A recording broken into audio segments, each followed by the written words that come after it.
lu masih mau dianggap aset atau mau dianggap keset. Itu pilihan. Pilihan ada kepala Anda. Kau mau jadi budak atau jadi orang merdeka di Republik ini tergantung Anda semua. Membela kepentingan kaum buruh rakyat Indonesia itu adalah perintah dari Allah Subhanahu wa taala. Karena kita tidak ingin digolongkan orang-orang yang mendustakan agama. Itu baca surah Al-Maun. Itu siapa pendusta agama itu? Orang yang tidak memberi makan anak yatim dan orang miskin. Hari ini harusnya tugas pemerintah memberi makan anak yatim dan orang miskin. Yang terjadi adalah menghabisi orang-orang miskin. Kita dihabisi, upahnya dibikin murah, sakit tidak dirawat dengan baik, disuruh mati aja kita. Ini menghabisi orang, bukannya menyelesaikan persoalan kemiskinan, tetapi kita malah disuruh mati oleh rejim ini. Oleh akibat regulasi-regulasinya yang tidak pernah berpihak kepada rakyat.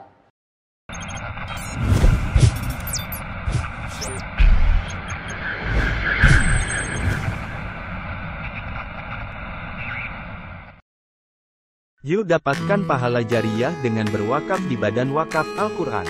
Mari ikut aktif membantu share dan membagikan informasi ini sebagai amal kebaikan Anda.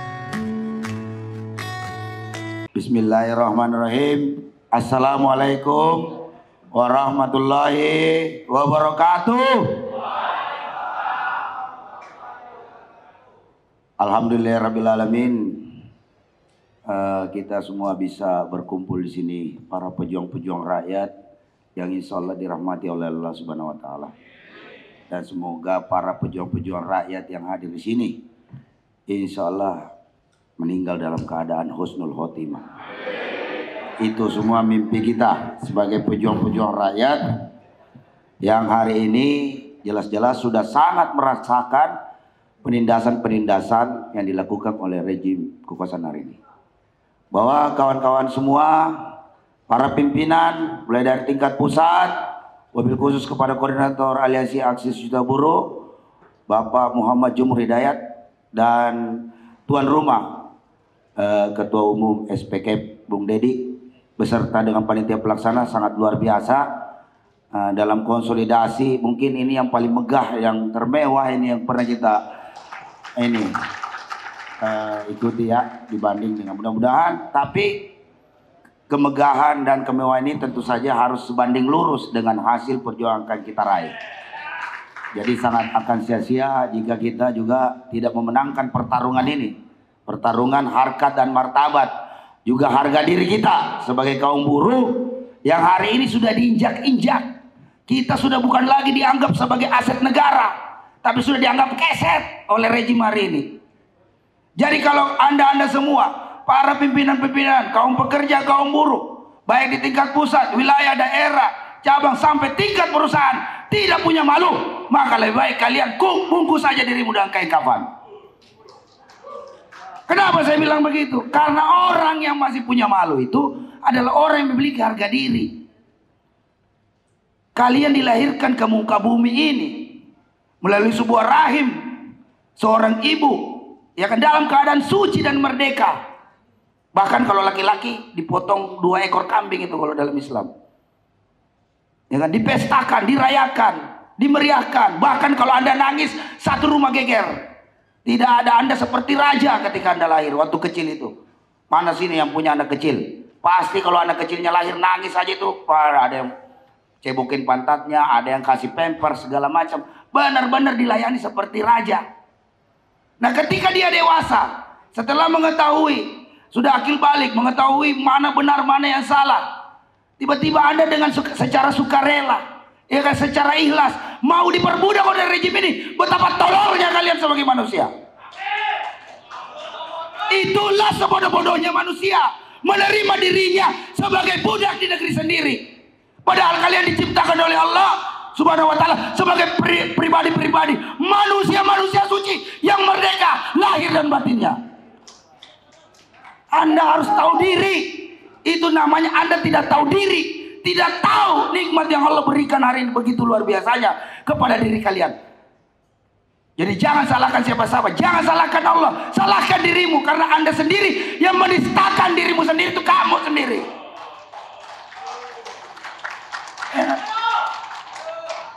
Jadi kalau kalian tidak tahu diri sebagai kaum buruh, petani, pedagang, ya kan, peternak, kalian ini harus tahu diri bahwa kalianlah yang menghidupi ini dunia. Dunia ini berjalan, alam semesta ini hidup, kita makan, kita minum, kita pakai baju, itu adalah kontribusi kaum buruh. Kita makan kontribusi dari petani, makan daging dari peternak, bisa bertransaksi dari pedagang-pedagang kecil di pasar yang hari ini semua tertindas, saudara-saudara. Kalian harus tahu itu. Jadi kalau tidak ada kalian, dunia ini sepi. Dunia ini tidak ada apa-apanya. Kapitalis itu nggak bisa duduk-duduk. Pengusaha-pengusaha, pemodal-pemodal jahat, bahkan Presiden Jokowi tidak bisa tidur itu kalau ada kalian. Orang-orang di istana itu nggak bisa minum kopi, nggak bisa merokok, nggak bisa makan enak kalau tidak ada kalian. Kancing yang kecil ini saja siapa yang bikin? Celana yang kalian pakai, yang presiden pakai, sepatu yang dia pakai, siapa yang bikin? Makanan-makanan enak di sana, ayam, daging, segala macam rupa di istana itu siapa yang bikin? Iya, buru-buru peternak. Ya kan? Jadi kalau kalian tidak tahu diri kalian, untuk tidak ada gunanya kalian berjuang, karena kamu sendiri tidak kenal siapa dirimu. Who are you? Who I am? Ya kan, itu bahasa Sunda, itu Sunda pedalaman itu namanya itu. Who am I? Siapa kita? Jadi kalau Anda ingin melakukan peperangan, perlawanan, perjuangan secara cerdas, berani dan militan, kenali dulu dirimu. Ketahui lawanmu siapa. Kalau kau tidak tahu dirimu, bagaimana kau melawan orang lain? Maka atas asas dasar itulah, bahwa ketahuilah bahwa kita inilah yang menggerakkan ekonomi ini. Pejabat-pejabat itu hanya bisa menjadi bendahara, menjadi akuntan, catat pengeluaran pemasukan, berapa pajak yang mau diambil, berapa pajak rakyat mau dirampok, berapa banyak, itu kerjanya kayak gitu aja. Seharusnya mereka berkhidmat kepada rakyat, tetapi hari ini yang kita saksikan adalah mereka semua sudah menjadi pengkhianat rakyat dengan adanya undang-undang yang paling jahat yang pernah lahir di Indonesia, yaitu Undang-Undang Omnibus Law, Cipta Tenaga Kerja, Cipta Lapangan Kerja. Belum lagi tambah lagi kemarin Undang-Undang Kesehatan. Sekarang menjadi Undang-Undang Kesetanan. Ya kan? Kalau Undang-Undang Cipta Kerja ini adalah penyerahan kedaulatan rakyat secara lahiriah bangsa Indonesia ini kepada kaum pemodal.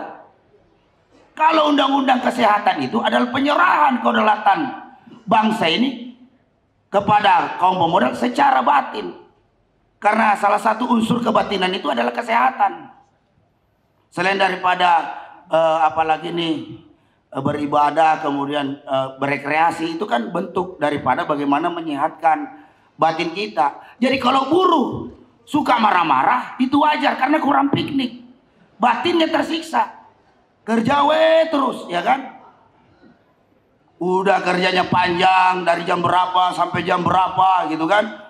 Pulang ke rumah bawa upahnya sedikit, dimarahin lagi sama istrinya di rumah. Kok gajinya kurang?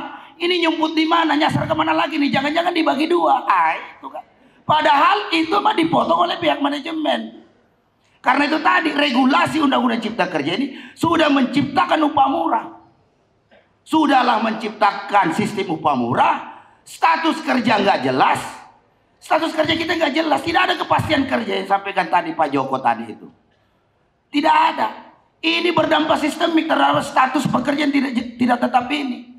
Tidak jelasnya kepastian kerja ini kasihan, bisa mempengaruhi demografi penduduk Indonesia. Kenapa? Karena pekerja-pekerja kontrak outsourcing itu susah untuk menikah. Mana ada calon mertua mau terima? Pasti nanya, kamu statusnya apa? Outsourcing kontrak. Waduh, mikir-mikir dulu. Ya kan, apalagi misalnya pekerja kontrak dan outsourcing ini selera tinggi, pengennya yang cakep-cakep, tapi statusnya outsourcing dan kontrak. Ya kan? Sekarang ini masyarakat kita zaman milenial ini sudah move on semua. Sudah melek media sosial.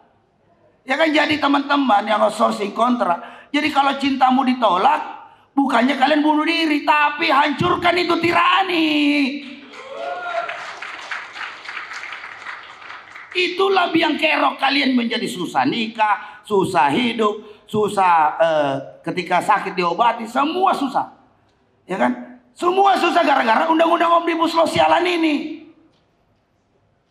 Ya kan? Maka dari itu tadi, setelah kalian kenali dirimu sebagai kaum tertindas, kenapa kita ditindas? Tapi lantas kemudian kita adalah kelompok terbesar yang mampu menggerakkan perekonomian Republik Indonesia ini. Kemudian kita bukannya dihargai, dihormati, ya kan, dijaga harkat martabatnya oleh negara sesuai amanah konstitusi, tetapi malah kita dijadikan keset, bukan dengan aset negara. Ini berarti rejim ini rejim brengsek, kurang ajar, brengsek. Ya kan? Udah kita marah-marah saja, nggak usah takut. Mulutmu adalah harimaumu. Di aliansi aksi sejuta buruh ini dilarang melarang. Semuanya bebas bicara, termasuk anda tadi tingkat POK. Dipersilakan naik di sini menyampaikan aspirasinya. Karena asas demokratis hari ini aliansi aksi sejuta buruh lah yang mampu mengimplementasikan secara konsekuen kepada publik dan seluruh anggota. Di tempat-tempat lain tingkat POK boro-boro naik bicara, disuruh bicara. Yang ada mah dilarang bicara. Di sini dipersilahkan dengan hormat. Karena kenapa? Kalian semua patut dihormati, dihargai. Karena bukan apanya, basis pasukan-pasukan kita itu di tangan PUK. Pimpinan itu hanya bisa menginstruksikan. Ya kan? Bukan juga asal menginstruksikan. Tapi memberikan pemahaman, penyadaran bagaimana letak kerugian kita hari ini kaum buruh Indonesia. Segala macam dengan begitu banyak pertimbangan. Berbagai macam disiplin ilmu yang kita sudah sampaikan. Agar kalian sadar sesadar-sadarnya bahwa kekuatan kalian nanti ini menentukan nanti aksi tanggal 10 Agustus 2023. Asal tahu aja 10 Agustus 2023 ini adalah pertarungan eksistensi kita sebagai kaum buruh Indonesia terhadap rejim yang berkuasa hari ini. Melawan antek-anteknya sekalian. Ya kan? Di media sosial kita diledek-ledekin. Ya kan? Saya tersinggung. Ya kan, kita diledek-ledekin. Ayo kita, ya kan? Masanya sedikit, misalnya begitu. Padahal dia tidak lihat aksi kemarin 10 Agustus tahun 2022. Kemarin kita mampu menghadirkan 500.000 massa. Ya kan? Dan kita berharap dengan nanti 10 Agustus 2023 ini tentunya dengan melalui konsolidasi yang begitu masif yang hari ini yang kita lakukan, mungkin sangat padat sekali jadwal konsolidasi ini, sampai semua urusan-urusan lain itu kita harus mengalah. Agenda-agenda internal organisasi kita harus undur semua untuk mensukseskan aksi 10 Agustus ini. Karena itu tadi, bahwa ini adalah pertarungan eksistensi kita sebagai kaum buruh Indonesia. Lu masih mau dianggap aset atau mau dianggap keset? Itu pilihan. Pilihan ada kepala Anda. Kau mau jadi budak atau jadi orang merdeka di Republik ini tergantung Anda semua. Jadi kalau kau bilang siapa yang bertanggung jawab, saya nyatakan di sini seluruh pimpinan federasi, konfederasi, serikat pekerja, serikat buruh yang tergabung dalam aliansi aksi juta buruh siap bertanggung jawab lahir dan batin apapun yang akan terjadi nanti pada tanggal 10 Agustus. Ini siaran langsung di beberapa channel-channel YouTube kita. Saya nyatakan kepada Mabes Polri bahwa kami siap bertanggung jawab.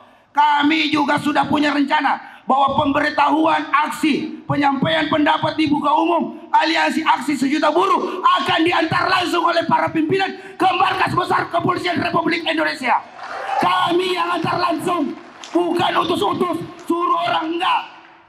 Agar mereka tahu bahwa kami adalah pimpinan-pimpinan serikat pekerja, serikat buruh yang siap bertanggung jawab lahir dan batin untuk kemenangan kaum buruh Indonesia. Hidup buruh! Aliansi aksi sejuta buruh. Aliansi aksi sejuta buruh. Aliansi aksi sejuta buruh. Hancurkan tirani, lawan. Itu. Jadi tidak usah ragu-ragu. Kami saja tingkat pusat ini sudah tidak ragu-ragu. Jangan pula kalian tingkat PUK ini penuh dengan keraguan-raguan. Karena kehancuran itu melalui sebuah keraguan-raguan. Contoh kecil saja, ini PKWT yang masih bujangan. Kalau lu ragu-ragu nembak cewek, lu udah dapat itu cewek. Tapi kalau lu selo nekat, lu datang, lu nembak langsung lamar, jadi itu barang. Itu salah satu ilustrasinya. Biar jangan terlalu tegang, gitu kan. Itu salah satu ilustrasinya. Jadi Anda harus percaya diri walaupun status Anda outsourcing, PKWT. Bilang sama calon mertua, saya lagi memperjuangkan status saya untuk diangkat menjadi karyawan tetap dengan melakukan perubahan terhadap undang-undang Omnibus Law agar saya akan menjadi penentu bapak yang baik. Begitu dong. Iya, karena banyak keluhan juga ya kan. Sampai kita turun ikut melamar juga masih aja ditolak gara-gara statusnya outsourcing kan. Ini benar-benar ini. Tolong ini calon-calon mertua ini tolong juga Anda berpedoman kepada asas kemanusiaan yang adil dan beradab. Ya kan? Karena kasihan ini jomblo-jomblo kita ini. Banyak yang jomblo-jomblo. Sudah pun nanti sudah menikah. Gara-gara undang Omnibus Law dilarang punya anak. Dibatasi punya anak. Karena istrinya kalau punya anak langsung di PHK. Langsung diputus kontraknya.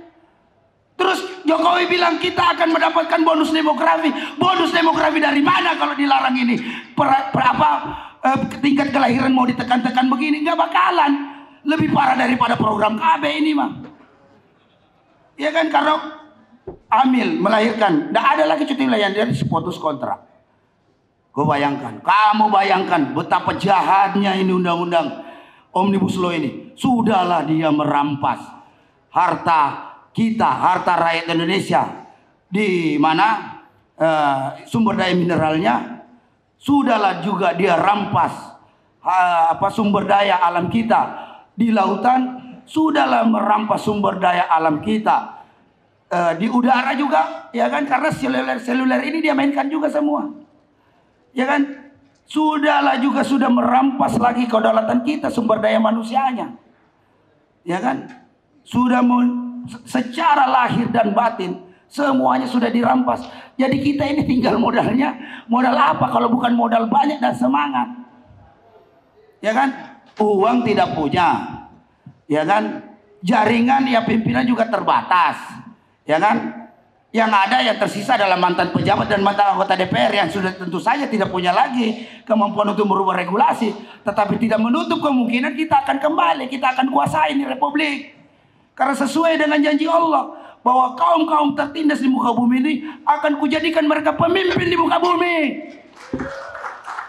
Ini bukan tausiah, tapi surah akan buka surah Al-Qasas ayat 5 dan 4 itu. Baca itu. Ya kan? Dan memang kita hari ini kalian harus bangga menjadi pasukan-pasukan rakyat tertindas melalui aliansi Aksi Juta Buruh ini. Karena itu adalah sebuah panggilan takdir Anda.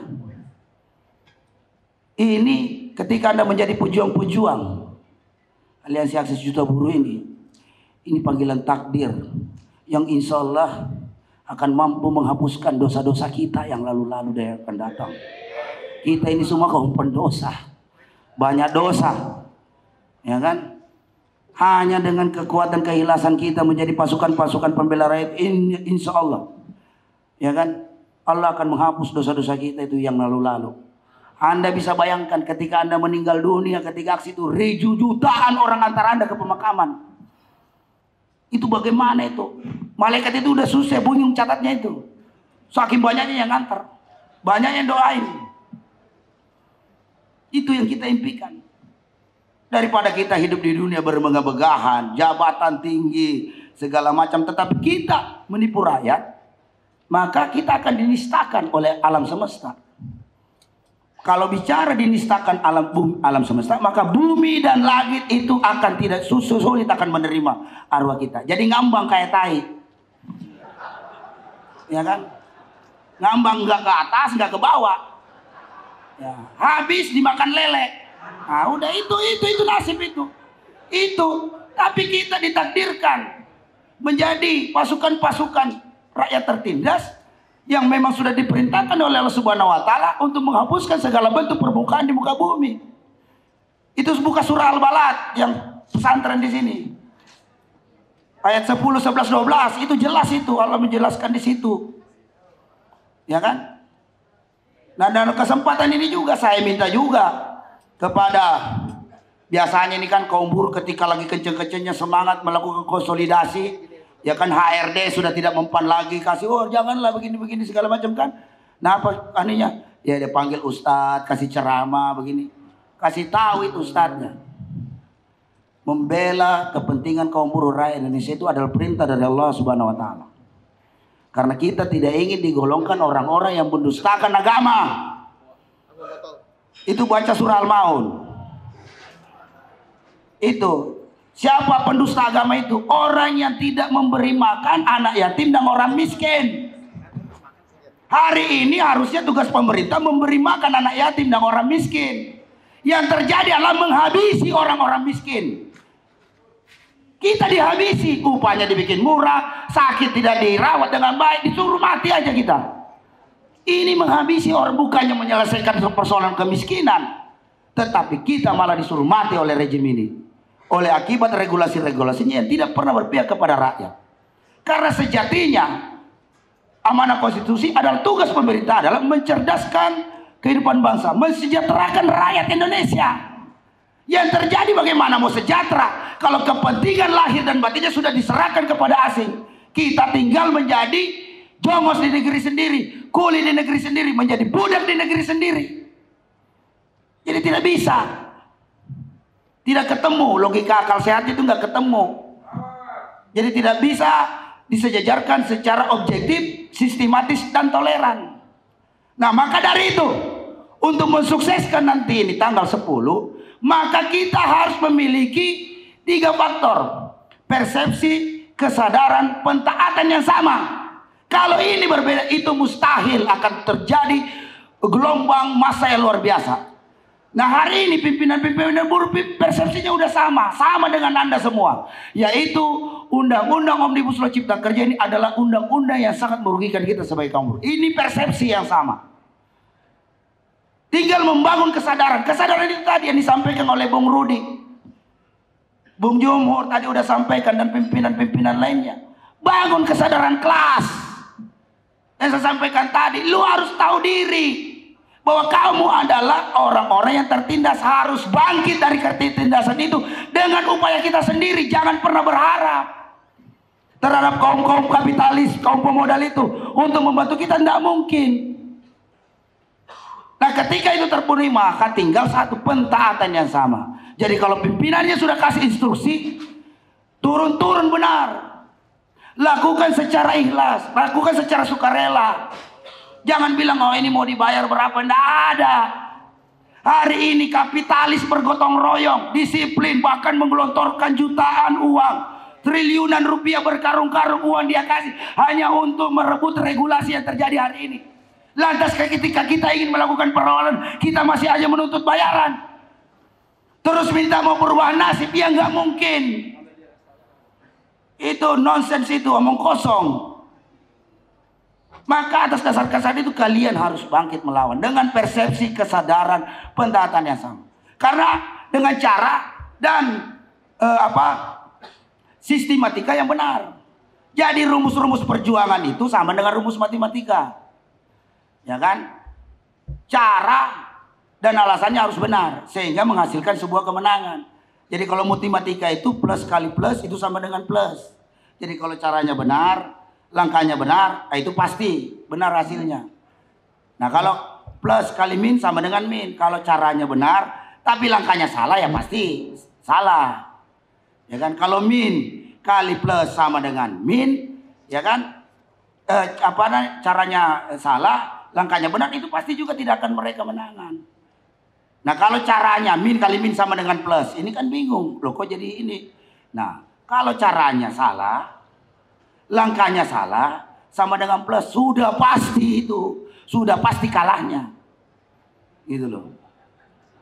Paham kan? Nah, itu matematika perjuangan itu. Nah, itu yang harus kalian teman-teman pahami. Bahwa dengan konsep yang benar, dengan cara yang benar, insya Allah itu akan melahirkan sebuah kemenangan. Maka dari itu kita perlu konsolidasi di sini, kita kuatkan hari ini di sini, dan bersyukurlah bahwa gerakan Aliansi Aksi Sejuta Buruh dengan konsolidasinya yang kelima hari ini semakin memberikan magnet kekuatan tersendiri bagi perjuangan buruh hari ini. Dan insya Allah Aliansi Aksi Sejuta Buruh ini akan menorehkan sejarah putih bagi Republik ini ke depan, dengan bangkitnya perjuangan-perjuangan kaum buruh yang hari ini yang benar-benar tertindas untuk merebut kedaulatannya sebagai rakyat Indonesia sesuai dengan amanah konstitusi pasal 1 ayat 2 bahwa kedaulatan adalah di tangan rakyat. Itu yang kita akan buktikan nanti saudara-saudara. Maka yakinlah, seyakin-yakinnya dengan adanya aliansi sejuta buruh ini sekarang makin melipat gandakan kekuatan kita, dan syukur alhamdulillah, ya kan? Ibarat kata sebuah doa-doa kita insya Allah dari para pimpinan dijawab oleh Allah. Hari ini alhamdulillah kita kedatangan tamu besar Pak Joko dari SPN itu kan. Itu rahmat dari Allah. Ini membuktikan bahwa apa yang dilakukan, langkah yang dilakukan aliansi sejuta buruh ini sudah jelas, sudah benar, dan sudah terukur. Nah, jadi tidak boleh lagi, jangan sesama kita lagi ribut-ribut. Kita terus galang persatuan, ya kan. Cuma beda-beda tipis beti lah, itu kan nggak usah terlalu dipermasalahkan. Ya penting substansinya, outputnya. Karena tujuan kita hari ini berkumpul dan berjuang adalah meminta kepada rezim Jokowi mencabut undang-undang Omnibus Law itu tanpa syarat. Itu substansi tujuan kita. Jadi kalaupun cara-caranya itu bebas aja, biarkan. Karena kita kan demokratis, membiarkan setiap federasi untuk menjalankan kebudayaannya masing-masing.